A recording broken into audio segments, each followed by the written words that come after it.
মা আমার সামনেই নিজ মূর্তি ধারণ করলেন, জগদ্ধাত্রী মূর্তি। মায়ের চন্দ্রমোহন দত্তের স্মৃতিকথায় শ্রীমা কে তা তিনি আমাকে দয়া করে দেখিয়েছিলেন, বুঝিয়ে দিয়েছিলেন তিনি স্বর্গের দেবী, মর্তে মানবী হয়ে জন্ম নিয়েছেন আমাদের উদ্ধার করতে। কাউকে বলিনি, কারণ মায়ের নিষেধ ছিল তার জীবনকালে ঘটনাটি প্রকাশ করার।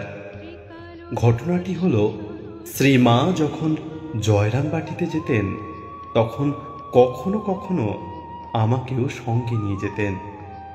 একবার জয়রামবাটি থেকে শ্রীমা কলকাতা ফিরছেন, গরুর গাড়ি করে কোয়ালপাড়া হয়ে বিষ্ণুপুরে যাচ্ছি আমরা। আমার হঠাৎ খুব ইচ্ছে হলো শ্রীমায়ের আসল রূপ দেখার। এক জায়গায় গাড়ি থামিয়ে মা বিশ্রাম করছেন গাছের ছায়ায়। নিরিবিলি দেখে মাকে একান্তে বললাম, মা, আপনি আমাকে সন্তানের মতো স্নেহ করেন। আপনার দয়াতেই আমি স্ত্রী পুত্র কন্যা নিয়ে বেঁচে আছি। সমস্ত আপদ বিপদ থেকে আপনি রক্ষা করছেন।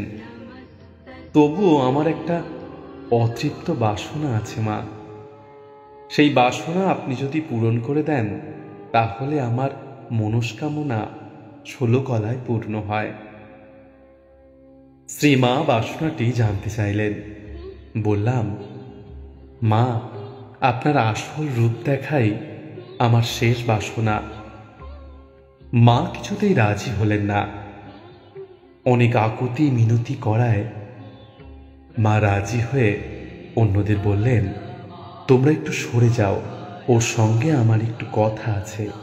আমাকে বললেন, দেখো, শুধু তুমিই দেখবে, ওরা কেউ দেখতে পাবে না, কিন্তু আমার আসল রূপ দেখে ভয় পেও না, আর যা দেখবে কাউকে বলবেও না, যতদিন আমি বেঁচে থাকব। এই কথা বলে মা আমার সামনেই নিজ মূর্তি ধারণ করলেন, জগদ্ধাত্রী মূর্তি। মায়ের ওই দিব্য জ্যোতির্ময় মূর্তি দেখে আমি তো ভয়ে একেবারে কাঠ। মায়ের শরীর থেকে জ্যোতি বেরোচ্ছে, চারিদিকে জ্যোতির আলোয় আলো হয়ে গেছে। তীব্র আলোর জ্যোতিতে আমার চোখ ধাঁধিয়ে গেল। তারই মধ্যে দেখতে পেলাম মায়ের দুই পাশে জয়া, বিজয়া।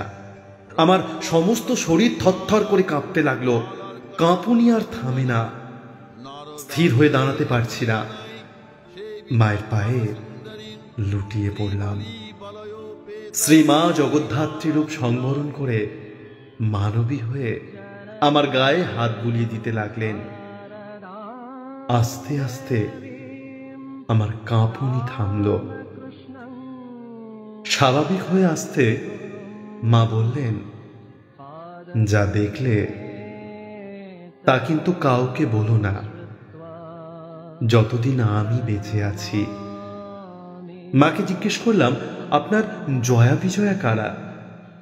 মা বললেন, গোলাপ আর যোগেন।